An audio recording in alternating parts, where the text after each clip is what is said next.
ಆರೋನನ ಚಿಗುರಿದ ಕೋಲು ಕ್ರಿಸ್ತನ ಪುನರುತ್ಥಾನದ ಸಂಕೇತವಾಗಿತ್ತು. ಕ್ರಿಸ್ತನ ಮರಣ, ಆತನು ಹೂಣಲ್ಪಟ್ಟಿದ್ದು ಹಾಗೂ 3ನೇ ದಿವಸದಲ್ಲಿ ಎದ್ದು ಬಂದದರ ಚಾರಿತ್ರಿಕ ಆಧಾರವಾಗಿದೆ.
ಆತ್ಮೀಯ ಸ್ನೇಹಿತರೆ, ದೈವಾನ್ವೇಷಣೆ ಸತ್ಯವೇದ ಅಧ್ಯಯನ ಕಾರ್ಯಕ್ರಮಕ್ಕೆ ಪ್ರೀತಿಯಿಂದ ಸ್ವಾಗತಿಸ್ತೇವೆ.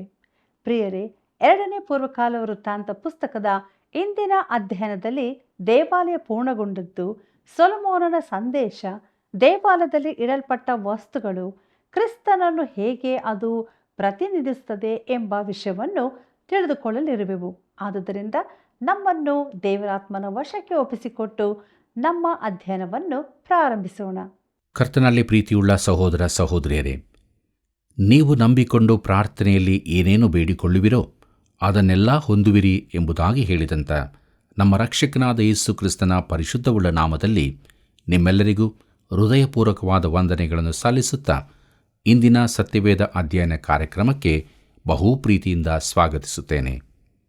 ಪ್ರಿಯರೇ, ಇಂದು ನಾವು 2ನೇ ಪೂರ್ವಕಾಲ ವೃತ್ತಾಂತ ಪುಸ್ತಕದ 5 ಮತ್ತು 6ನೇ ಅಧ್ಯಾಯಗಳನ್ನು ಧ್ಯಾನ ಮಾಡಲಿದ್ದೇವೆ. ಇದರ ಮುಖ್ಯ ಪ್ರಸ್ತಾಪವನ್ನು ನಾವು ನೋಡುವಾಗ ದೇವಾಲಯ ಪೂರ್ತಿಗೊಂಡದ್ದು ಎಂಬುದಾಗಿದೆ. 2ನೇ ಪೂರ್ವಕಾಲ ವೃತ್ತಾಂತ 5ನೇ ಅಧ್ಯಾಯ ಮೊದಲಿನ 2 ವಚನಗಳನ್ನು ಗಮನಿಸೋಣ. ಅಲ್ಲಿ ಹೀಗೆ ಬರೆದದೆ: ಸೊಲೊಮೋನನು ಯೆಹೋವನ ಆಲಯಕ್ಕೋಸ್ಕರ ಬೇಕಾದ ಎಲ್ಲ ಸಾಮಾನುಗಳನ್ನು ಸಿದ್ಧಪಡಿಸಿದ ನಂತರ ತನ್ನ ತಂದೆಯಾದ ದಾವೀದನು ಯೆಹೋವನಿಗೆ ಹರಕೆ ಹೊತ್ತು ಮುಡುಪಾಗಿಟ್ಟ ಬೆಳ್ಳಿ ಬಂಗಾರವನ್ನು ಎಲ್ಲ ಸಾಮಾನುಗಳನ್ನು ದೇವಾಲಯದ ಭಂಡಾರಕ್ಕೆ ಸೇರಿಸಿದನು. ಆನಂತರ ಸೊಲೊಮೋನನು ದಾವೀದ ನಗರವಾದ ಚೀಯೋನಿನಿಂದ ಯೆಹೋವನ ಒಡಂಬಡಿಕೆಯ ಮಂಜೂಷವನ್ನು ಮೇಲೆ ತರುವುದಕ್ಕಾಗಿ ಇಸ್ರಾಯೇಲ್ಯರ ಹಿರಿಯರು, ಕುಲಾಧಿಪತಿಗಳು ಇವರೇ ಮೊದಲಾದ ಎಲ್ಲ ಇಸ್ರಾಯೇಲ್ ಪ್ರಧಾನ ಪುರುಷರನ್ನು ಯೆರೂಸಲೇಮಿಗೆ ಕರೆಸಿಕೊಂಡನು ಎಂಬುದಾಗಿ. ಕರ್ತನಲ್ಲಿ ಪ್ರಿಯರೇ, ದೇವಾಲಯವು ಪೂರ್ತಿಗೊಂಡ ಬಳಿಕ ಮಂಜೂಷವನ್ನು ದೇವಾಲಯದೊಳಕ್ಕೆ ತರಲಾಯಿತು. ಚೀಯೋನು ದೇವಾಲಯದ ಪ್ರದೇಶದಿಂದ ಹೆಚ್ಚು ದೂರವಿರದ ಬೆಟ್ಟಗಳ ಸಾಲಿನಲ್ಲಿರುವ ಪ್ರದೇಶ. ದಾವೀದನು ಮಂಜೂಷವನ್ನಿಟ್ಟಿದ್ದ ಸರಿಯಾದ ಸ್ಥಳ ನಮಗೆ ತಿಳಿದಿರಲಿಲ್ಲ. ಆದರೆ ಅದು ಚೀಯೋನ್ ಗಿರಿ ಎಂಬ ದಾವೀದ ನಗರಿಯಲ್ಲಿತ್ತು. ಅದು ದೊಡ್ಡ ಸ್ಥಳವಾಗಿರಲಿಲ್ಲ. ದೇವಾಲಯದ ಪ್ರದೇಶದಿಂದ ಹೆಚ್ಚು ದೂರವೂ ಇರಲಿಲ್ಲ. 2ನೇ ಪೂರ್ವಕಾಲ ವೃತ್ತಾಂತ 5ನೇ ಅಧ್ಯಾಯ 6ನೇ ವಚನ ಹೀಗೆ ಹೇಳುತ್ತದೆ: ಅರಸನಾದ ಸೊಲೊಮೋನನು ಅಲ್ಲಿ ಕೂಡಿ ಬಂದಿದ್ದ ಎಲ್ಲ ಇಸ್ರಾಯೇಲ್ಯರು ಮಂಜೂಷದ ಮುಂದೆ ಅಸಂಖ್ಯವಾದ ಕುರಿದನಗಳನ್ನು ಯಜ್ಞ ಮಾಡಿದರು ಎಂಬುದಾಗಿ. ಪ್ರೀತಿಯುಳ್ಳ ದೇವಜನರೇ, ಯಜ್ಞಗಳನ್ನು ಲೆಕ್ಕ ಮಾಡಲಿಲ್ಲ. ಯಾಕಂದರೆ ಅವು ಕ್ರಿಸ್ತನ ಪ್ರಾಯಶ್ಚಿತ್ತ ಯಜ್ಞಕ್ಕೆ ಗುರುತಾಗಿದ್ದವು. 2 ಪೂರ್ವಕಾಲ ವೃತ್ತಾಂತ 5ನೇ ಅಧ್ಯಾಯ 7ನೇ ವಚನದಿಂದ 9ನೇ ವಚನದವರೆಗೆ ಗಮನಿಸಿರಿ. ಅಲ್ಲಿ ನಾವು ಹೀಗೆ ನೋಡುತ್ತೇವೆ. ಯಾಜಕರು ಯೆಹೋವನ ಒಡಂಬಡಿಕೆಯ ಮಂಜೂಷವನ್ನು ತೆಗೆದುಕೊಂಡು ಬಂದು ಮಹಾಪರಿಶುದ್ಧ ಸ್ಥಳವೆನಿಸುವ ಗರ್ಭಗೃಹದಲ್ಲಿ ಕೆರೂಬಿಗಳ ರೆಕ್ಕೆಗಳ ಕೆಳಗೆ ಅದಕ್ಕೆ ನೇಮಕವಾದ ಸ್ಥಳದಲ್ಲಿಟ್ಟರು. ಕೆರೂಬಿಗಳ ರೆಕ್ಕೆಗಳು ಮಂಜೂಷವಿದ್ದ ಸ್ಥಳದ ಮೇಲೆ ಚಾಚಿದವುಗಳಾಗಿದ್ದರಿಂದ ಮಂಜೂಷವು ಅದರ ಕೋಲುಗಳು ಪೂರ್ಣವಾಗಿ ಅವುಗಳ ನೆರಳಿನಲ್ಲಿದ್ದವು. ಮಂಜೂಷಕ್ಕಿಂತಲೂ ಉದ್ದವಾಗಿದ್ದ ಆ ಕೋಲುಗಳ ತುದಿಗಳು ಗರ್ಭಗೃಹದ ಎದುರಿನಲ್ಲಿ ನಿಂತವರಿಗೆ ಕಾಣಿಸಿದರೂ ಹೊರಗೆ ನಿಂತವರಿಗೆ ಕಾಣಿಸುತ್ತಿರಲಿಲ್ಲ. ಮಂಜೂಷವು ಇಂದಿನವರೆಗೂ ಅಲ್ಲೇ ಇರುತ್ತದೆ ಎಂಬುದಾಗಿ. ಪ್ರೀತಿಯುಳ್ಳ ದೇವಜನರೇ, ಇಂದಿನವರೆಗೂ ಅಂದರೆ 2ನೇ ಪೂರ್ವಕಾಲ ವೃತ್ತಾಂತ ಪುಸ್ತಕ ಬರೆಯಲ್ಪಡುವವರೆಗೆ ಅದರ ಕೋಲುಗಳು ತೆಗೆಯಲ್ಪಟ್ಟಿದ್ದವು. ಇನ್ನು ಮಂಜೂಷವು ಅಲ್ಲಿಂದ ಅಲ್ಲಾಡಲಿಕ್ಕಿಲ್ಲ. ಈ ಮಂಜೂಷವು ಅರಣ್ಯ ಮಾರ್ಗದಲ್ಲಿ ಸೀನಾಯಿ ಬೆಟ್ಟದ ಬಳಿಯಲ್ಲಿ ಕಟ್ಟಲ್ಪಟ್ಟಿತು. ಆ ಬಳಿಕ ಇಸ್ರಾಯೇಲ್ಯರು ಅರಣ್ಯದಲ್ಲಿ 40 ವರ್ಷ ಅಲೆದಾಡಿದರು. ಹೀಗೆ ಅವರು ಹೋಗುವಲ್ಲೆಲ್ಲ ಮಂಜೂಷವನ್ನು ಹೊತ್ತು ಸಾಗಿಸುತ್ತಿದ್ದರು. ಅವರು ವಾಗ್ದಾತ್ತ ದೇಶಕ್ಕೆ ಸೇರುವಾಗ ಯೋರ್ದಾನ್ ಹೊಳೆಯನ್ನು ಮಂಜೂಷವು ಅವರಿಗಿಂತ ಮುಂದಾಗಿ ದಾಟಿತ್ತು. ಸ್ವದೇಶಕ್ಕೆ ಸೇರಿದ ಮೇಲೆಯೂ ಮಂಜೂಷವು ಒಂದೆಡೆಯಿಂದ ಇನ್ನೊಂದೆಡೆಗೆ ಸಾಗಿಸಲ್ಪಡುತ್ತಲೇ ಇತ್ತು. ಒಮ್ಮೆ ಫಿಲಿಷ್ಟಿಯರು ಅದನ್ನು ವಶಪಡಿಸಿಕೊಂಡರು, ಬಳಿಕ ಅದನ್ನು ಹಿಂತಿರುಗಿಸಿದರು. ಪ್ರೀತಿಯುಳ್ಳ ದೇವಜನರೇ, ದಾವೀದನು ಮಂಜೂಷವನ್ನು ಯೆರೂಸಲೇಮಿಗೆ ತರಿಸಿ ದೇವಾಲಯ ಕಟ್ಟಲ್ಪಡೋ ತನಕ ಅದನ್ನು ಚಿಯೋನ್ ಬೆಟ್ಟದ ಮೇಲೆ ಇರಿಸಿದ್ದನು. ಈಗ ಸಮಯ ಬಂದದರಿಂದ ಅದನ್ನು ಮಹಾಪರಿಶುದ್ಧ ಸ್ಥಳದಲ್ಲಿರಿಸಿ ಅದರ ಮೇಲಣ ಪರದೆಗಳನ್ನು ತೆಗೆದರು. ಇನ್ನು ಅದು ಎಲ್ಲಿಗೂ ಹೋಗಲಿಕ್ಕಿಲ್ಲ. ಇಸ್ರಾಯೇಲ್ಯರಲ್ಲಿನ ಪುರುಷರೆಲ್ಲ ವರ್ಷಕ್ಕೆ 3 ಆವರ್ತಿ ಹಬ್ಬದ ಕಾಲಗಳಲ್ಲಿ ಗುಡಾರದ ಬಳಿ ಕಾಣಿಸಿಕೊಳ್ಳಬೇಕಿತ್ತು. ಪಸ್ಕ ಹಬ್ಬ, ಪಂಚಾಶತಮ ಹಬ್ಬ ಹಾಗೂ ಪರ್ಣಶಾಲೆಗಳ ಹಬ್ಬ. ಅಂದರೆ ಅವರು ಈ ಹಬ್ಬದ ದಿನಗಳಲ್ಲಿ ಯೆರೂಸಲೇಮಿಗೆ ಬಂದು ಮಂಜೂಷದ ಎದುರಿನಲ್ಲಿ ಕಾಣಿಸಿಕೊಳ್ಳಬೇಕಿತ್ತು. ಪ್ರಿಯರೇ, ಮಂಜೂಷವು ಕರ್ತನಾದ ಯೇಸುವಿನ ವ್ಯಕ್ತಿತ್ವದ ಸಂಕೇತವಾಗಿದೆ. ಮಂಜೂಷದ ಮೇಲ್ಗಡೆ ಇರುವ ಕೃಪಾಸನವು ಆತನ ಬಿಡುಗಡೆಯ ಕಾರ್ಯವನ್ನು ತಿಳಿಸುತ್ತದೆ. ಅಂದರೆ ಆತನು ಸುರಿಸಿದ ರಕ್ತಕ್ಕೂ ಆತನು ನಮ್ಮ ಪ್ರಾಯಶ್ಚಿತ್ತವೆಂಬುದಕ್ಕೂ ಸೂಚನೆಯಾಗಿದೆ. ಇವೆಲ್ಲವೂ ಶಾಶ್ವತ ಕ್ರಿಯೆಗಳಾಗಿವೆ. ಆದರೆ ಒಂದೇ ಸಾರಿ ಯುಗಗಳ ಸಮಾಪ್ತಿಯಲ್ಲೇ ಆತನು ಪಾಪ ನಿವಾರಣೆ ಮಾಡಬೇಕೆಂಬ ಉದ್ದೇಶದಿಂದ ತನ್ನನ್ನು ಯಜ್ಞ ಮಾಡಿಕೊಳ್ಳುವವನಾಗಿ ಪ್ರತ್ಯಕ್ಷನಾದನು ಎಂಬುದಾಗಿ ಇಬ್ರಿಯರಿಗೆ ಬರೆದ ಪತ್ರಿಕೆ 9ನೇ ಅಧ್ಯಾಯ 26ನೇ ವಚನದಲ್ಲಿ ಓದುತ್ತೇವೆ. ಪ್ರಿಯರೇ, ಇದು ಮೂಲಭೂತವಾದದ್ದು, ಶಾಶ್ವತವಾದದ್ದು, ಶಾಶ್ವತವಾಗಿ ಸ್ಥಾಪಿಸಲ್ಪಟ್ಟದ್ದು. ರಕ್ಷಣೆಗೆ ಬೇರಾವ ಮಾರ್ಗವೂ ಇರುವುದಿಲ್ಲ ಎಂದು ಪೇತ್ರನು ಹೀಗೆ ಹೇಳಿದ್ದಾನೆ. ಅಪೊಸ್ತಲರ ಕೃತ್ಯಗಳು 4ನೇ ಅಧ್ಯಾಯ 12ನೇ ವಚನದಲ್ಲಿ, ಬರಬೇಕಾದ ರಕ್ಷಣೆಯು ಇನ್ನಾರಲ್ಲಿಯೂ ಸಿಕ್ಕುವುದಿಲ್ಲ, ಆ ಹೆಸರಿನಿಂದಲೇ ಹೊರತು ಆಕಾಶದ ಕೆಳಗೆ ಮನುಷ್ಯರೊಳಗೆ ಕೊಡಲ್ಪಟ್ಟಿರುವ ಬೇರಾವ ಹೆಸರಿನಿಂದಲೂ ನಮಗೆ ರಕ್ಷಣೆ ಆಗುವುದಿಲ್ಲ ಎಂಬುದಾಗಿ. ಪ್ರಿಯರೇ, ಕೋಲುಗಳು ತೆಗೆಯಲ್ಪಟ್ಟವೆ. ಮಂಜೂಷವು ಇನ್ನು ಅಲ್ಲಿಂದ ಕದಲುವುದಿಲ್ಲ. ಕೋಲುಗಳನ್ನು ತೆಗೆದದ್ದು ವಿಶ್ರಾಂತಿಯನ್ನು ಸೂಚಿಸುತ್ತದೆ. ತನ್ನ ಬಳಿಗೆ ಬರುವವರಿಗೆ ಕರ್ತನಾದ ಯೇಸು ವಿಶ್ರಾಂತಿಯನ್ನು ಕೊಡುತ್ತಾನೆ. ಮೇಲಂತಸ್ತಿನಲ್ಲಿರುವಾಗ ತನ್ನ ಜನರಿಗೆ ಆತನು, ನಿಮಗೆ ಸ್ಥಳವನ್ನು ಸಿದ್ಧ ಮಾಡುವುದಕ್ಕೆ ಹೋಗುತ್ತೇನಲ್ಲ, ನಾನು ಹೋಗಿ ನಿಮಗೆ ಸ್ಥಳವನ್ನು ಸಿದ್ಧ ಮಾಡಿದ ಮೇಲೆ ತಿರುಗಿ ಬಂದು ನಿಮ್ಮನ್ನು ಕರಕೊಂಡು ಹೋಗಿ ನನ್ನ ಬಳಿಗೆ ಸೇರಿಸಿಕೊಳ್ಳುವೆನು. ಯಾಕಂದರೆ ನಾನಿರುವ ಸ್ಥಳದಲ್ಲಿ ನೀವೂ ಸಹ ಇರಬೇಕು ಎಂದು ಹೇಳಿದ್ದನು. ಇದನ್ನು ನಾವು ಯೋಹಾನ ಬರೆದ ಸುವಾರ್ತೆ 14ನೇ ಅಧ್ಯಾಯ 2 ಮತ್ತು 3ನೇ ವಚನದಲ್ಲಿ ನೋಡುತ್ತೇವೆ. ಪ್ರಿಯರೇ, ಸ್ಥಳವು ಸಿದ್ಧ ಮಾಡಲ್ಪಟ್ಟಿದೆ ಮತ್ತು ನಾವು ಬೇಗನೆ ಅಲ್ಲಿಗೆ ಹೋಗಲಿಕ್ಕಿದ್ದೇವೆ. 2ನೇ ಪೂರ್ವಕಾಲ ವೃತ್ತಾಂತ 5ನೇ ಅಧ್ಯಾಯ 10ನೇ ವಚನವನ್ನು ಗಮನಿಸಿರಿ. ಅಲ್ಲಿ ಹೀಗೆ ಬರೆದದೆ, ಅದರಲ್ಲಿ 2 ಕಲ್ಲಿನ ಹಲಿಗೆಗಳ ಹೊರತಾಗಿ ಬೇರೇನೂ ಇರಲಿಲ್ಲ. ಯೆಹೋವನು ಐಗುಪ್ತದಿಂದ ಬಂದ ಇಸ್ರಾಯೇಲ್ಯರೊಡನೆ ಹೋರೇಬ್ ಬೆಟ್ಟದ ಬಳಿಯಲ್ಲಿ ಒಡಂಬಡಿಕೆ ಮಾಡಿಕೊಂಡ ಮೇಲೆ ಮೋಶೆಯು ಅವುಗಳನ್ನು ಅದರಲ್ಲಿಟ್ಟಿದ್ದನು ಎಂಬುದಾಗಿ. ಪ್ರೀತಿಯುಳ್ಳ ದೇವಜನರೇ, ಮೋಶೆಯು ಮಂಜೂಷದಲ್ಲಿರಿಸಿದ್ದ 2 ವಸ್ತುಗಳು ಈಗ ಇಲ್ಲವಾಗಿದ್ದವು. ಆರೋನನ ಕೋಲು ಹಾಗೂ ಮನ್ನವಿದ್ದ ಪಾತ್ರೆ. ಅರಣ್ಯಕಾಂಡ ಪುಸ್ತಕ 17ನೇ ಅಧ್ಯಾಯದಲ್ಲಿ ನೋಡುವಂತೆ ಜನರು ಕೂಡಿಸದಿದ್ದಾಗ ಮನ್ನವು ಕಾಣದೆ ಹೋಗುತ್ತಿತ್ತು. ಅವರು ಅದನ್ನು ಅದೇ ದಿನದಲ್ಲಿ ತಿನ್ನದಿದ್ದರೆ ಅದು ಹಾಳಾಗಿ ಹೋಗುತ್ತಿತ್ತು. ಆದರೆ ನೆನಪಿಗಾಗಿ ಒಂದು ಪಾತ್ರೆಯಲ್ಲಿ ಮನ್ನವು ಮಂಜೂಷದಲ್ಲಿ ಇಡಲ್ಪಟ್ಟಿತ್ತು. ಈಗ ಅದು ಇರಲಿಲ್ಲ. ಮನ್ನವು ಯೇಸು ಕ್ರಿಸ್ತನು ಜೀವದ ರೊಟ್ಟಿಯಾಗಿದ್ದಾನೆನ್ನುವುದಕ್ಕೆ ಸಂಕೇತವಾಗಿತ್ತು. ಆತನು ತನ್ನವರಿಗೆ ಆಹಾರ ಒದಗಿಸುತ್ತಾನೆ. ಚಿಗುರಿದ ಆರೋನನ ಕೋಲು ವಿಮೋಚನೆಕಾಂಡ ಪುಸ್ತಕ 16ನೇ ಅಧ್ಯಾಯದಲ್ಲಿ ನೋಡುತ್ತೇವೆ. ಇದು ಕ್ರಿಸ್ತನ ಪುನರುತ್ಥಾನದ ಸಂಕೇತವಾಗಿತ್ತು. ಕ್ರಿಸ್ತನ ಮರಣ, ಹೂಣಿಡಲ್ಪಟ್ಟದ್ದು ಹಾಗೂ 3ನೇ ದಿನದಲ್ಲಿ ಜೀವಿತನಾಗಿ ಎದ್ದು ಬಂದದ್ದರ ಚಾರಿತ್ರಿಕ ಆಧಾರವಾಗಿದೆ. ಇದು ಆತನ ದೈವತ್ವವನ್ನು ಪ್ರಕಟಿಸುತ್ತದೆ. ಆರೋನನ ಯಾಜಕತ್ವವು ಅವನ ಕೋಲು ಚಿಗುರುವುದರಿಂದ ಸ್ಥಾಪಿಸಲ್ಪಟ್ಟಂತೆಯೇ ಕರ್ತನಾದ ಯೇಸುವಿನ ಯಾಜಕತ್ವವು ಆತನ ಪುನರುತ್ಥಾನದಿಂದ ಸ್ಥಾಪಿಸಲ್ಪಟ್ಟಿದೆ. ದೇವರಿಗೆ ಮಹಿಮೆಯಾಗಲಿ. 2ನೇ ಪೂರ್ವಕಾಲ ವೃತ್ತಾಂತ 5ನೇ ಅಧ್ಯಾಯ 11ನೇ ವಚನ ಹೀಗೆ ಹೇಳುತ್ತದೆ: ಕೂಡಿ ಬಂದಿದ್ದ ಯಾಜಕರು ವರ್ಗ ವ್ಯತ್ಯಾಸವಿಲ್ಲದೆ ಎಲ್ಲರೂ ತಮ್ಮನ್ನು ಶುದ್ಧಪಡಿಸಿಕೊಂಡಿದ್ದರು ಎಂಬುದಾಗಿ. ಪ್ರಿಯರೇ, ನಾರು ಬಟ್ಟೆಗಳನ್ನು ಧರಿಸಿಕೊಂಡು ಎಲ್ಲ ವರ್ಗದವರು ಈ ಪ್ರತಿಷ್ಠೆಯ ಕಾರ್ಯಕ್ಕಾಗಿ ಕೂಡಿಬಂದರು. ಹಾಡುವವರು, ವಾದ್ಯ ನುಡಿಸುವವರು, 120 ಮಂದಿ ತುತ್ತೂರಿ ಊದುವವರು ಇದ್ದರು. 2ನೇ ಪೂರ್ವಕಾಲ ವೃತ್ತಾಂತ 5ನೇ ಅಧ್ಯಾಯ 13ನೇ ವಚನವನ್ನು ಗಮನಿಸಿರಿ. ಅಲ್ಲಿ ಹೀಗೆ ನೋಡುತ್ತೇವೆ: ಯಾಜಕರು ದೇವಾಲಯದಿಂದ ಹೊರಗೆ ಬಂದ ಕೂಡಲೇ ಒಬ್ಬನೋ ಎಂಬಂತೆ ಸ್ವರವೆತ್ತಿ ಯೆಹೋವನನ್ನು ಕೀರ್ತಿಸುವುದಕ್ಕಾಗಿ ತುತ್ತೂರಿ ಊದುವವನು, ಗಾಯನ ಮಾಡುವವರು ಅಲ್ಲಿ ನಿಂತಿದ್ದರು.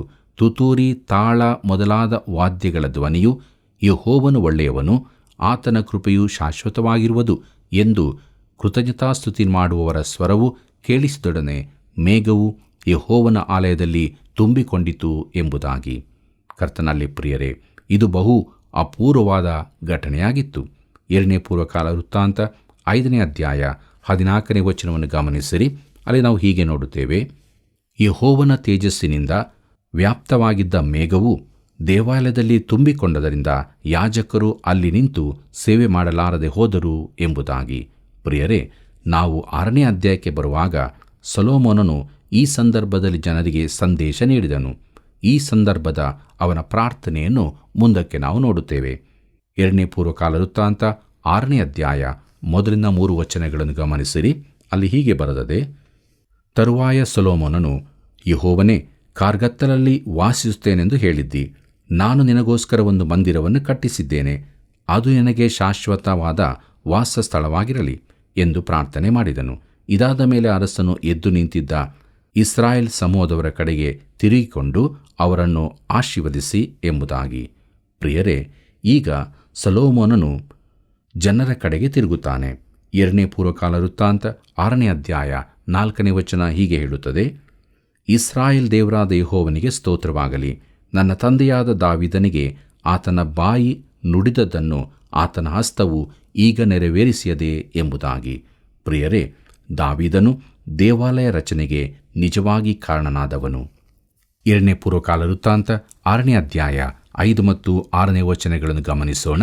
ಅಲ್ಲಿ ನಾವು ಹೀಗೆ ನೋಡುತ್ತೇವೆ: ಆತನು ನನ್ನ ಜನರಾದ ಇಸ್ರಾಯೇಲ್ಯರನ್ನು ಐಗುಪ್ತ ದೇಶದಿಂದ ನಾನು ಬರಮಾಡಿದ್ದು ಮೊದಲುಗೊಂಡು ಇಸ್ರಾಯೇಲ್ ಕುಲಗಳಲ್ಲಿ ಯಾವ ಪಟ್ಟಣವನ್ನು ನನ್ನ ನಾಮದ ನಿವಾಸಕ್ಕೋಸ್ಕರ ಆಲಯ ಸ್ಥಾನವನ್ನಾಗಿ ಆರಿಸಿಕೊಂಡಿರಲಿಲ್ಲ. ನನ್ನ ಪ್ರಜೆಯಾದ ಇಸ್ರಾಯೇಲ್ಯರ ಪ್ರಭುವಾಗುವುದಕ್ಕಾಗಿ ಯಾವನೊಬ್ಬ ಪುರುಷನನ್ನು ಆರಿಸಿಕೊಂಡದ್ದೂ ಇಲ್ಲ. ಆದರೆ ಈಗ ನನ್ನ ನಾಮ ಸ್ಥಾಪನೆಗೋಸ್ಕರ ಯೆರೂಸಲೇಮನ್ನು, ನನ್ನ ಪ್ರಜೆಗಳಾದ ಇಸ್ರಾಯೇಲ್ಯರನ್ನು ಆಳುವುದಕ್ಕೋಸ್ಕರ ದಾವೀದನನ್ನು ಆರಿಸಿಕೊಂಡಿದ್ದೇನೆ ಎಂದು ಹೇಳಿದನು ಎಂಬುದಾಗಿ.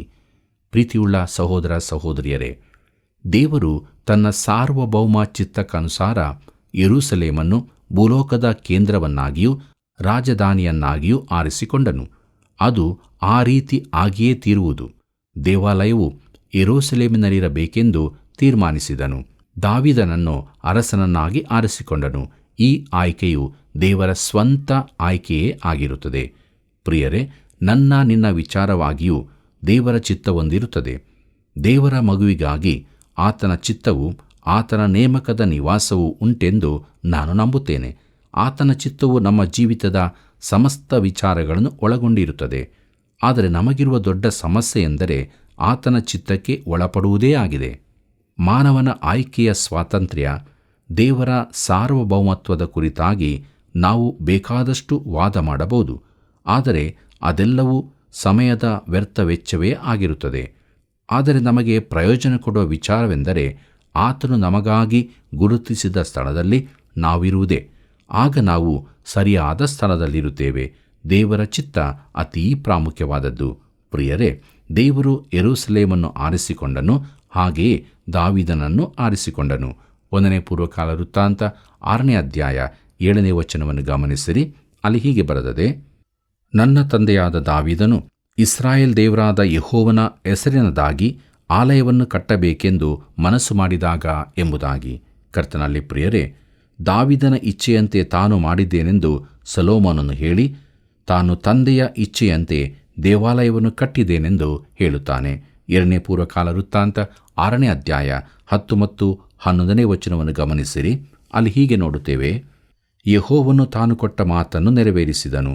ಆತನ ವಾಗ್ದಾನದಂತೆ ನಾನು ನನ್ನ ತಂದೆಯಾದ ದಾವೀದನಿಗೆ ಬದಲಾಗಿ ಇಸ್ರಾಯೇಲ್ ಸಿಂಹಾಸನದ ಮೇಲೆ ಅರಸನಾಗಿ ಕೂತುಕೊಂಡು ಇಸ್ರಾಯೇಲ್ ದೇವರಾದ ಯೆಹೋವನ ಹೆಸರಿನದಾಗಿ ಈ ಆಲಯವನ್ನು ಕಟ್ಟಿಸಿದ್ದೇನೆ. ಇದಲ್ಲದೆ ಇಸ್ರಾಯೇಲ್ಯರಿಗೆ ಯೆಹೋವನಿಂದ ದೊರಕಿದ ನಿಬಂಧನ ಶಾಸನಗಳಿರುವ ಮಂಜೂಷವನ್ನು ಅಲ್ಲಿಟ್ಟಿದ್ದೇನೆ ಎಂದು ಹೇಳಿದನು. ಪ್ರಿಯರೇ, ಇದು ಗಮನಿಸತಕ್ಕ ಸಂಗತಿಯಾಗಿದೆ. ಮುಂದಕ್ಕೆ ನಾವು ನೋಡುತ್ತೇವೆ ಸೊಲೊಮೋನನ ಪ್ರಾರ್ಥನೆ ಎಂಬುದಾಗಿ. ಈಗ ಸೊಲೊಮೋನನ ಪ್ರತಿಷ್ಠೆಯ ಅದ್ಭುತ ಪ್ರಾರ್ಥನೆಯನ್ನು ನೋಡುತ್ತೇವೆ. 2 ಪೂರ್ವಕಾಲ ವೃತ್ತಾಂತ 6ನೇ ಅಧ್ಯಾಯ 12 ಮತ್ತು 13ನೇ ವಚನವನ್ನು ಗಮನಿಸಿರಿ. ಅಲ್ಲಿ ಹೀಗೆ ಬರೆದದೆ, ತರುವಾಯ ಸೊಲೊಮೋನನು ಎಲ್ಲ ಇಸ್ರಾಯೇಲ್ಯರ ಎದುರಿನಲ್ಲಿ ಯೆಹೋವನ ಯಜ್ಞವೇದಿಯ ಮುಂದೆ ಕೈಗಳನ್ನೆತ್ತಿಕೊಂಡು ನಿಂತನು. ಅವನು 5 ಮೊಳ ಉದ್ದ, 5 ಮೊಳ ಅಗಲ, 3 ಮೊಳ ಎತ್ತರವಾಗಿರುವ ಒಂದು ತಾಮ್ರ ಪೀಠವನ್ನು ಮಾಡಿಸಿ ಪ್ರಾಕಾರದ ಮಧ್ಯದಲ್ಲಿಡಿಸಿದ್ದನು.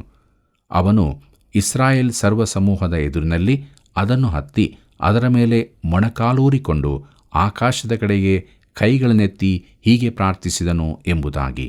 ಕರ್ತನಲ್ಲಿ ಪ್ರಿಯರೇ, ಪ್ರಾರ್ಥಿಸಲು ಸರಿಯಾದ ಭಂಗಿ ಯಾವುದು? ಸೊಲೊಮೋನನು ಮೊಣಕಾಲೂರಿದನು. ಸೃಷ್ಟಿಕರ್ತನ ಎದುರಿನಲ್ಲಿ ಸೃಷ್ಟಿಗಳು ಮೊಣಕಾಲೂರುವುದು ಯುಕ್ತವೇ ಸರಿ. ಸೊಲೊಮೋನನು ಕೃತಜ್ಞತಾಸ್ತುತಿಯೊಂದಿಗೆ ಪ್ರಾರಂಭಿಸುತ್ತಾನೆ. 2 ಪೂರ್ವಕಾಲ ವೃತ್ತಾಂತ 6ನೇ ಅಧ್ಯಾಯ 14 ಮತ್ತು 15ನೇ ವಚನಗಳನ್ನು ಗಮನಿಸಿರಿ. ಅಲ್ಲಿ ಹೀಗೆ ಬರೆದದೆ, ಇಸ್ರಾಯೇಲ್ ದೇವರಾದ ಯೆಹೋವನೇ, ಭೂಲೋಕದಲ್ಲಿಯೂ ಪರಲೋಕದಲ್ಲಿಯೂ ನಿನಗೆ ಸಮಾನನಾದ ದೇವರಿಲ್ಲ. ಪೂರ್ಣ ಮನಸ್ಸಿನಿಂದ ನಿನಗೆ ನಡೆದುಕೊಳ್ಳುವಂಥ ಸೇವಕರ ವಿಷಯದಲ್ಲಿ ನೀನು ನಿನ್ನ ಒಡಂಬಡಿಕೆಯನ್ನು ಕೃಪೆಯನ್ನು ನೆರವೇರಿಸುವವನು. ನಿನ್ನ ಸೇವಕನು ನನ್ನ ತಂದೆಯೂ ಆದ ದಾವೀದನಿಗೆ ಕೊಟ್ಟ ಮಾತನ್ನು ಕೈಕೊಂಡು ನಿನ್ನ ಬಾಯಿ ನುಡಿದದ್ದನ್ನು ನಿನ್ನ ಹಸ್ತವು ಈಗ ನೆರವೇರಿಸಿತು ಎಂಬುದಾಗಿ. ಪ್ರೀತಿಯುಳ್ಳ ದೇವಜನರೇ, ದೇವರ ಸೃಷ್ಟಿಗಾಗಿ ಆತನ ದಯೆ, ನಂಬಿಗಸ್ತಿಕೆಗಳಿಗಾಗಿ ಅವನು ದೇವರನ್ನು ಸ್ತುತಿಸಿದನು. ತನ್ನ ಕೃಪೆಯಿಂದಾಗಿ ಆತನು ದಾವೀದನಲ್ಲಿ, ಇಸ್ರಾಯೇಲ್ಯರಲ್ಲಿ ಹಾಗೂ ತನ್ನ ಹೃದಯ ಜೀವಿತಗಳಲ್ಲಿ ತುಂಬಿಕೊಂಡನು. ನಮ್ಮ ದಿನಗಳಲ್ಲಿ ಅನೇಕರಿಗೆ ದೇವರೊಂದಿಗೆ ಒಂದು ಅನುಭವ ಆಗಬೇಕಾಗಿದೆ. ಆದರೆ ಅವರು ದೂರದಲ್ಲಿ ಕೈಕಟ್ಟಿ ನಿಂತಿರುತ್ತಾರೆ. ಅವರು ಆತನನ್ನು ದೂರವಿರಿಸುತ್ತಾರೆ, ಆದರೂ ಹೇಳುತ್ತಾರೆ, ಹೌದು, ನಾನು ಕ್ರೈಸ್ತನು ಎಂಬುದಾಗಿ. ಪ್ರಿಯರೇ, ನಾವು ದೇವರೊಂದಿಗೆ ನಿಜವಾದ ನಿಕಟವಾದ ಸಂಬಂಧವನ್ನು ಹೊಂದಿಕೊಳ್ಳೋಣ. 2 ಪೂರ್ವಕಾಲ ವೃತ್ತಾಂತ 6ನೇ ಅಧ್ಯಾಯ 18ನೇ ವಚನ ಹೀಗೆ ಹೇಳುತ್ತದೆ, ದೇವರು ನಿಜವಾಗಿ ಮನುಷ್ಯರೊಡನೆ ಭೂಲೋಕದಲ್ಲಿ ವಾಸಿಸುವನೋ? ಆಕಾಶವು, ಉನ್ನತೋನ್ನತವಾದ ಆಕಾಶವು ನಿನ್ನ ವಾಸಕ್ಕೆ ಸಾಲವು. ಹೀಗಿರುವಲ್ಲಿ ನಾನು ಕಟ್ಟಿಸಿದ ಈ ಮಂದಿರವು ಹೇಗೆ ಸಾಕಾದೀತು ಎಂಬುದಾಗಿ. ಪ್ರೀತಿಯುಳ್ಳ ದೇವಜನರೇ, ಈ ಪ್ರಾಮುಖ್ಯ ವಚನವನ್ನು ಹಿಂದೊಮ್ಮೆ ತಿಳಿಸಿದ್ದೇನೆ. ಇಸ್ರಾಯೇಲ್ಯರಾಗಲಿ ಸೊಲೊಮೋನನಾಗಲಿ ದೇವಾಲಯ ಕಟ್ಟುವಾಗ ಅದರಲ್ಲಿ ದೇವರನ್ನು ಬಂಧಿಸುವ ಇಚ್ಛೆ ಇರಲಿಲ್ಲ. ಆದರೆ ಅದು ದೇವರು ಮನುಷ್ಯರು ಸಂಧಿಸುವ ಸ್ಥಳವಾಗಿದೆ. 2 ಪೂರ್ವಕಾಲ ವೃತ್ತಾಂತ 6ನೇ ಅಧ್ಯಾಯ 20ನೇ ವಚನ ಹೀಗೆ ಹೇಳುತ್ತದೆ, ಈ ಸ್ಥಳವನ್ನು ಕುರಿತು ನನ್ನ ನಾಮ ಪ್ರಭಾವವು ಇಲ್ಲಿ ವಾಸಿಸುವುದು ಎಂದು ಹೇಳಿದವನೇ, ನಿನ್ನ ಕಟಾಕ್ಷವು ಹಗಲಿರುಳು ಈ ಮಂದಿರದ ಮೇಲಿರಲಿ. ಇಲ್ಲಿ ನಿನ್ನ ಸೇವಕನು ಪ್ರಾರ್ಥಿಸುವಾಗೆಲ್ಲ ಅವನಿಗೆ ಸದುತ್ತರವನ್ನು ದಯಪಾಲಿಸು ಎಂಬುದಾಗಿ. ಪ್ರಿಯರೇ, ದೇವರನ್ನು ಮಾನವನು ಸಂಧಿಸುವ ಸ್ಥಳ ಈ ದೇವಾಲಯವಾಗಿದೆ. 2 ಪೂರ್ವಕಾಲ ವೃತ್ತಾಂತ 6ನೇ ಅಧ್ಯಾಯ 21ನೇ ವಚನ ಹೀಗೆ ಹೇಳುತ್ತದೆ, ನಿನ್ನ ಸೇವಕನಾದ ನಾನಾಗಲಿ ನಿನ್ನ ಪ್ರಜೆಗಳಾದ ಇಸ್ರಾಯೇಲ್ಯರಾಗಲಿ ಈ ಸ್ಥಳದ ಕಡೆಗೆ ತಿರುಗಿಕೊಂಡು ನಿನ್ನನ್ನು ಪ್ರಾರ್ಥಿಸುವಾಗ ನಿನ್ನ ನಿವಾಸವಾಗಿರುವ ಪರಲೋಕದಿಂದ ನಮ್ಮ ಬಿನ್ನಹಗಳನ್ನು ಕೇಳಿ ಕ್ಷಮೆಯನ್ನು ಅನುಗ್ರಹಿಸು ಎಂಬುದಾಗಿ. ಕರ್ತನಲ್ಲಿ ಪ್ರಿಯರೇ, ಇಸ್ರಾಯೇಲ್ಯರಿಗೆ ಈ ದೇವಾಲಯವು ಅವರ ಜೀವಿತದ ಕೇಂದ್ರವಾಗಿರತಕ್ಕದ್ದು. ಮುಂದಕ್ಕೆ ನೋಡೋಣ. 2 ಪೂರ್ವಕಾಲ ವೃತ್ತಾಂತ 6ನೇ ಅಧ್ಯಾಯ 24 ಮತ್ತು 25ನೇ ವಚನಗಳನ್ನು. ಅಲ್ಲಿ ಹೀಗೆ ಬರೆದದೆ, ತಮ್ಮ ಪಾಪಗಳ ಸಲುವಾಗಿ ಶತ್ರುಗಳಿಂದ ಕುಗ್ಗಿಸಲ್ಪಟ್ಟ ನಿನ್ನ ಪ್ರಜೆಗಳಾದ ಇಸ್ರಾಯೇಲ್ಯರು ತಿರುಗಿಕೊಂಡು ನಿನ್ನ ನಾಮವನ್ನು ಎತ್ತಿ ಈ ಆಲಯಕ್ಕೆ ಬಂದು ನಿನ್ನ ಸನ್ನಿಧಿಯಲ್ಲಿ ವಿಜ್ಞಾಪನೆಯನ್ನು ಪ್ರಾರ್ಥನೆಯನ್ನು ಮಾಡುವುದಾದರೆ ನೀನು ಪರಲೋಕದಿಂದ ಲಾಲಿಸಿ ಅವರ ಪಾಪಗಳನ್ನು ಕ್ಷಮಿಸಿ ಅವರಿಗೂ ಅವರ ಪಿತೃಗಳಿಗೂ ನೀನು ಕೊಟ್ಟ ದೇಶಕ್ಕೆ ಅವರನ್ನು ತಿರುಗಿ ಬರಮಾಡು ಎಂಬುದಾಗಿ. ಪ್ರಿಯರೇ, ಅವರು ಪಾಪ ಮಾಡಿದಾಗ ಈ ದೇವಾಲಯಕ್ಕೆ ಹಿಂದಿರುಗಿ ಬರತಕ್ಕದ್ದು. 2ನೇ ಪೂರ್ವಕಾಲ ವೃತ್ತಾಂತ 6ನೇ ಅಧ್ಯಾಯ 26ನೇ ವಚನ ಹೀಗೆ ಹೇಳುತ್ತದೆ. ಅವರ ಪಾಪಗಳ ನಿಮಿತ್ತವಾಗಿ ನೀನು ಆಕಾಶವನ್ನು ಮಳೆಗರೆಯದಂತೆ ಮುಚ್ಚಿ ಅವರನ್ನು ತಗ್ಗಿಸಿದಾಗ ಅವರು ತಮ್ಮ ಪಾಪಗಳನ್ನು ಬಿಟ್ಟು ತಮ್ಮನ್ನು ತಗ್ಗಿಸಿದವರು ನೀನೇ ಎಂದು ನಿನ್ನ ನಾಮವನ್ನು ಎತ್ತಿ ಈ ಆಲಯದ ಕಡೆಗೆ ತಿರುಗಿಕೊಂಡು ನಿನ್ನನ್ನು ಪ್ರಾರ್ಥಿಸುವುದಾದರೆ ಎಂಬುದಾಗಿ. ಕರ್ತನಲ್ಲಿ ಪ್ರಿಯರೇ, ಜನರ ಪಾಪದ ನಿಮಿತ್ತವಾಗಿ ದೇಶದಲ್ಲಿ ಬರಬಂದಾಗ ಅವರೇನು ಮಾಡಬೇಕು? ಪ್ರಾರ್ಥನೆಯೊಡನೆ ಅವರು ದೇವರ ಬಳಿಗೆ ಬರಬೇಕು. 2ನೇ ಪೂರ್ವಕಾಲ ವೃತ್ತಾಂತ 6ನೇ ಅಧ್ಯಾಯ 28ನೇ ವಚನ ಹೀಗೆ ಹೇಳುತ್ತದೆ. ದೇಶಕ್ಕೆ ಕ್ಷಾಮ, ಘೋರ ವ್ಯಾಧಿ, ಬೆಳೆಗೆ ಬಿಸಿಗಾಳಿ, ಬೂದಿ, ಮಿಡತೆ, ಜಿಟ್ಟೆಹುಳ, ಪಟ್ಟಣಗಳಿಗೆ ಶತ್ರುಗಳ ಮುತ್ತಿಗೆ, ಅಂತೂ ಯಾವ ಉಪದ್ರವದಿಂದಾಗಲಿ ಬಾಧೆಯುಂಟಾಗುವಲ್ಲಿ ಎಂಬುದಾಗಿ. ಪ್ರಿಯರೇ, ಅವರಿಗೆ ಏನೇ ಆಪತ್ತು ಬಂದೊದಗಿದರೂ ಅವರು ದೇವಾಲಯಕ್ಕೆ ಬಂದು ಪ್ರಾರ್ಥಿಸತಕ್ಕದ್ದು. 2ನೇ ಪೂರ್ವಕಾಲ ವೃತ್ತಾಂತ 6ನೇ ಅಧ್ಯಾಯ 30ನೇ ವಚನವನ್ನು ಗಮನಿಸಿರಿ. ಅಲ್ಲಿ ಹೀಗೆ ಬರೆದದೆ, ನೀನು ನಿನ್ನ ನಿವಾಸವಾಗಿರುವ ಪರಲೋಕದಿಂದ ಲಾಲಿಸಿ ಅವರಿಗೆ ಪಾಪ ಪರಿಹಾರವನ್ನು ಅನುಗ್ರಹಿಸು. ನೀನೊಬ್ಬನೇ ಮನುಷ್ಯರ ಹೃದಯಗಳನ್ನು ಬಲ್ಲವನಾಗಿರುವುದರಿಂದ ಪ್ರತಿಯೊಬ್ಬನಿಗೂ ಅವನವನು ಹಿಡಿಯುವ ಮಾರ್ಗಕ್ಕೆ ತಕ್ಕ ಹಾಗೆ ಪರಲೋಕ ಫಲವನ್ನು ಕೊಡು ಎಂಬುದಾಗಿ. ಪ್ರಿಯರೇ, ದೇವರು ನಮ್ಮನ್ನು ತಿಳಿದಿದ್ದಾನೆ. ಆದ್ದರಿಂದ ಆತನೆದುರು ನಾವು ಯಥಾರ್ಥರಾಗಿರತಕ್ಕದ್ದು. ನಮ್ಮನ್ನು ನಾವು ಪರೀಕ್ಷಿಸಿಕೊಳ್ಳೋಣವೇ? 2ನೇ ಪೂರ್ವಕಾಲ ವೃತ್ತಾಂತ 6ನೇ ಅಧ್ಯಾಯ 32 ಮತ್ತು 33ನೇ ವಚನಗಳನ್ನು ಗಮನಿಸಿರಿ. ಅಲ್ಲಿ ನಾವು ಹೀಗೆ ನೋಡುತ್ತೇವೆ. ನಿನ್ನ ಪ್ರಜೆಗಳಾದ ಇಸ್ರಾಯೇಲರಿಗೆ ಸೇರದಂಥ ಒಬ್ಬೊಬ್ಬ ಪರದೇಶಿಯು ನಿನ್ನ ನಾಮ ಮಹತ್ತು, ಭುಜಬಲ, ಶಿಕ್ಷಾಹಸ್ತ ಇವುಗಳ ವರ್ತಮಾನವನ್ನು ಕೇಳಿ ದೂರ ದೇಶದಿಂದ ಬಂದು ಈ ಆಲಯದ ಮುಂದೆ ನಿಂತು ನಿನ್ನನ್ನು ಪ್ರಾರ್ಥಿಸುವುದಾದರೆ ನಿನ್ನ ನಿವಾಸವಾಗಿರುವ ಪರಲೋಕದಿಂದ ಅವರ ಪ್ರಾರ್ಥನೆಯನ್ನು ಕೇಳಿ ಅವರು ಬೇಡಿಕೊಂಡದ್ದನ್ನು ಅನುಗ್ರಹಿಸು. ಆಗ ಲೋಕದ ಎಲ್ಲ ಜನರು ನಿನ್ನ ನಾಮ ಮಹತ್ತನ್ನು ತಿಳಿದು ನಿನ್ನ ಜನರಾದ ಇಸ್ರಾಯೇಲ್ಯರಂತೆ ನಿನ್ನಲ್ಲಿ ಭಯಭಕ್ತಿಯುಳ್ಳವರಾಗಿ ನಾನು ಈ ಆಲಯವನ್ನು ನಿನ್ನ ಹೆಸರಿನದಾಗಿ ಕಟ್ಟಿಸಿದ್ದೇನೆಂದು ತಿಳಿದುಕೊಳ್ಳುವರು ಎಂಬುದಾಗಿ. ಕರ್ತನಲ್ಲಿ ಪ್ರಿಯರೇ, ಇದು ಒಂದು ವಿಶೇಷ ಸೌಹಾರ್ದಿಕ ಕಾರ್ಯದಂತಿದೆ. ಈ ದೇವಾಲಯವು ಇಸ್ರಾಯೇಲ್ಯರಿಗಾಗಿ ಮಾತ್ರವಲ್ಲ, ಇಡೀ ಲೋಕದವರಿಗಾಗಿ. ದೂರ ದೇಶದಿಂದ ಬಂದ ಒಬ್ಬ ಅಪರಿಚಿತನು ಬರುವುದಾದರೆ ಅವನು ಈ ಆಲಯದಲ್ಲಿ ದೇವರನ್ನು ಸಂಧಿಸಬಹುದಿತ್ತು. 2ನೇ ಪೂರ್ವಕಾಲ ವೃತ್ತಾಂತ 6ನೇ ಅಧ್ಯಾಯ 36ನೇ ವಚನವನ್ನು ಗಮನಿಸಿರಿ. ಅಲ್ಲಿ ಹೀಗೆ ನೋಡುತ್ತೇವೆ. ಅವರು ನಿನಗೆ ವಿರುದ್ಧವಾಗಿ ಪಾಪ ಮಾಡಾರು. ಪಾಪ ಮಾಡದ ಮನುಷ್ಯನು ಒಬ್ಬನೂ ಇಲ್ಲವಲ್ಲ. ನೀನು ಅವರ ಮೇಲೆ ಕೋಪಗೊಂಡು ಅವರನ್ನು ಶತ್ರುಗಳ ಕೈಗೆ ಒಪ್ಪಿಸಿದಾಗ ಮತ್ತು ಆ ಶತ್ರುಗಳು ಅವರನ್ನು ಸೆರೆ ಹಿಡಿದು ದೂರದಲ್ಲಾಗಲಿ ಸಮೀಪದಲ್ಲಾಗಲಿ ಇರುವ ದೇಶಕ್ಕೆ ಒಯ್ದಾಗ ಎಂಬುದಾಗಿ. ಪ್ರಿಯರೇ, ತಾವು ಸೆರೆಯವರಾಗಿ ಒಯ್ಯಲ್ಪಟ್ಟ ದೇಶದಲ್ಲಿ ಅವರು ದೇವಾಲಯದ ಕಡೆಗೆ ಮುಖ ಮಾಡಿ ದೇವರಿಗೆ ಮೊರೆಯಿಡತಕ್ಕದ್ದು. ದಾನಿಯೇಲನು ಇದನ್ನೇ ಮಾಡಿದನು. ಅವನು ತನ್ನ ಕೋಣೆಯ ಕಿಟಕಿಯನ್ನು ತೆರೆದು ಯೆರೂಸಲೇಮಿನ ಕಡೆಗೆ ತಿರುಗಿ ಮೊಣಕಾಲೂರಿ ದೇವರಿಗೆ ದಿನಕ್ಕೆ 3 ಆವರ್ತಿ ಪ್ರಾರ್ಥಿಸಿದನು. ದೇವರು ಅವನ ಪ್ರಾರ್ಥನೆಯನ್ನು ಕೇಳಿದನು. 2ನೇ ಪೂರ್ವಕಾಲ ವೃತ್ತಾಂತ 6ನೇ ಅಧ್ಯಾಯ 38ನೇ ವಚನದಿಂದ 40ನೇ ವಚನದವರೆಗೆ ಗಮನಿಸಿರಿ. ಅಲ್ಲಿ ನಾವು ಹೀಗೆ ನೋಡುತ್ತೇವೆ. ನಿನ್ನ ಅನುಗ್ರಹದಿಂದ ತಮ್ಮ ಪಿತೃಗಳಿಗೆ ದೊರಕಿದ ದೇಶದ ಕಡೆಗೂ ನೀನು ಆರಿಸಿಕೊಂಡ ಪಟ್ಟಣದ ಕಡೆಗೂ ನಾನು ನಿನ್ನ ಹೆಸರಿಗೋಸ್ಕರ ಕಟ್ಟಿಸಿದ ಈ ಆಲಯದ ಕಡೆಗೂ ತಿರುಗಿಕೊಂಡು ನಾವು ನಿನ್ನ ಆಜ್ಞೆಗಳನ್ನು ಮೀರಿ ಪಾಪ ಮಾಡಿ ದ್ರೋಹಿಗಳಾದೆವು ಎಂದು ಒಪ್ಪಿ ಪೂರ್ಣ ಮನಸ್ಸಿನಿಂದಲೂ ಪೂರ್ಣ ಪ್ರಾಣದಿಂದಲೂ ನಿನ್ನನ್ನು ಪ್ರಾರ್ಥಿಸುವುದಾದರೆ ನೀನು ನಿನ್ನ ನಿವಾಸವಾಗಿರುವ ಪರಲೋಕದಿಂದ ಅವರ ವಿಜ್ಞಾಪನೆಯನ್ನು ಪ್ರಾರ್ಥನೆಯನ್ನು ಲಾಲಿಸಿ ಅವರ ನ್ಯಾಯವನ್ನು ಸ್ಥಾಪಿಸು.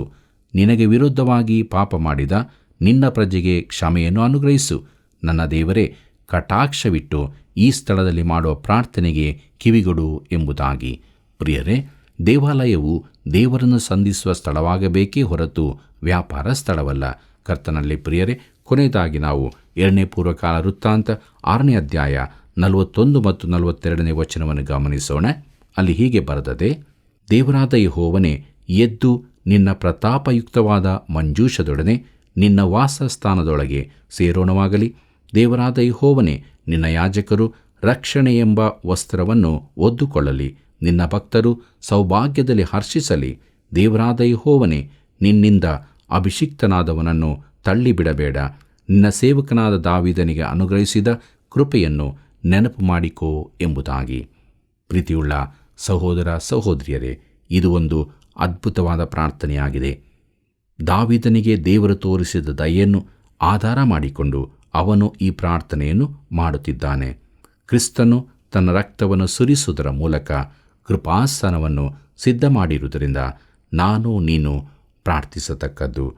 ತನ್ನ ಕ್ರೂಜೆಯ ರಕ್ತದ ಮೂಲಕ ಆತನು ನನಗೂ ನಿನಗೂ ಸಮಾಧಾನವನ್ನು ಅನುಗ್ರಹಿಸಿದ್ದಾನೆ ಮತ್ತು ದೇವರು ತನ್ನ ಕರುಣೆಯನ್ನು ನಮಗೂ ತೋರಿಸಲು ಸಿದ್ಧನಿದ್ದಾನೆ. ಆದ್ದರಿಂದ ಕೃಪಾ ಸಮಯದಲ್ಲಿ ಆತನ ಬಳಿಗೆ ಬರೋಣ, ನಮ್ಮ ಪಾಪಗಳನ್ನು ಒಪ್ಪಿಕೊಳ್ಳೋಣ, ನಿಜವಾದ ಸಮಾಧಾನವನ್ನು ಹೊಂದಿಕೊಂಡು ದೇವರ ಮಕ್ಕಳಾಗಿ ಜೀವಿಸೋಣ. ಹೀಗಾಗುವಂತೆ ದೇವರು ತಾನೇ ಸಹಾಯ ಮಾಡಿ ನಡೆಸಲಿ. ಕರ್ತನ ಕೃಪೆಯು ಸದಾ ನಿಮ್ಮ ಸಂಗಡ ಇರಲಿ. ಪ್ರಿಯರೇ, ಸೊಲೊಮೋನನು ಕಟ್ಟಿಸಿದ ಆಲಯವು ಮಾನವನು ದೇವರನ್ನು ಸಂಧಿಸುವ ಸ್ಥಳವಾಗಿತ್ತು. ಇಸ್ರಾಯೇಲರಿಗೆ ಅದು ಅವರ ಜೀವಿತದ ಕೇಂದ್ರವಾಗಿತ್ತು.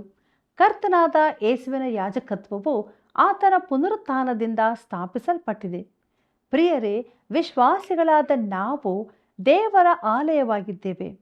ದೇವರಾತ್ಮನು ನಮ್ಮಲ್ಲಿ ವಾಸ ಮಾಡುವುದರಿಂದ ದಿನಾಲೂ ಕ್ರಿಸ್ತ ನಂಬಿಕೆಯ ಜೀವಿತದಲ್ಲಿ ಜೀವಿಸೋಣ. ಇತರರನ್ನು ಕ್ರಿಸ್ತನ ಬಳಿಗೆ ನಡೆಸೋಣ. ಬನ್ನಿ ಪ್ರಾರ್ಥನೆಯನ್ನು ಮಾಡೋಣ. ನಮ್ಮನ್ನು ಬಹಳವಾಗಿ ಪ್ರೀತಿ ಮಾಡುವಂಥ ಯೇಸುಸ್ವಾಮಿ, ಈ ಒಂದು ಒಳ್ಳೆಯ ಸಮಯವನ್ನು ಅನುಗ್ರಹಿಸಿಕೊಟ್ಟಿದ್ದೀಯ, ಅದಕ್ಕಾಗಿ ಸ್ತೋತ್ರ. ಹೌದು ಕರ್ತನೆ, ನಮ್ಮ ದೇಹವೇ ನಿನಗೆ ದೇವಾಲಯವಾಗಿದೆ, ಗರ್ಭಗುಡಿಯಾಗಿದೆ. ನೀನು ನಮ್ಮೊಳಗೆ ವಾಸ ಮಾಡುವಂಥ ದೇವರು. ನಮ್ಮ ಪ್ರಿಯ ಬಾಂಧವರನ್ನು ಆಶೀರ್ವದಿಸು, ಬಲಪಡಿಸು. ಅವರ ಜೀವಿತದಲ್ಲಿ ಕೂಡ ಕರ್ತನೆ, ಅವರ ದೇಹದಲ್ಲಿ ನೀನು ವಾಸವಾಗಿದ್ದು ಅವರನ್ನು ಪವಿತ್ರ ಮಾರ್ಗದಲ್ಲಿ ನಡೆಸಬೇಕೆಂದು ಯೇಸುವಿನ ಮುದ್ದಾದ ನಾಮದಲ್ಲಿ ಬೇಡಿದ್ದೇವೆ ತಂದೆಯೇ, ಆಮೇನ್. ಪ್ರಿಯರೇ, ನೀವು ಹೊಂದಿದ ಆಶೀರ್ವಾದಗಳನ್ನು ಇತರರು ಹೊಂದಿಕೊಳ್ಳಬೇಕೆಂದು ಬಯಸ್ತಿದ್ದೀರಾ? ಹಾಗಾದರೆ ಹಿಂದೆ ಕರೆ ಮಾಡಿ ನಮ್ಮೊಂದಿಗೆ ಈ ಸೇವೆಯಲ್ಲಿ ಕೈ ಜೋಡಿಸಿರಿ.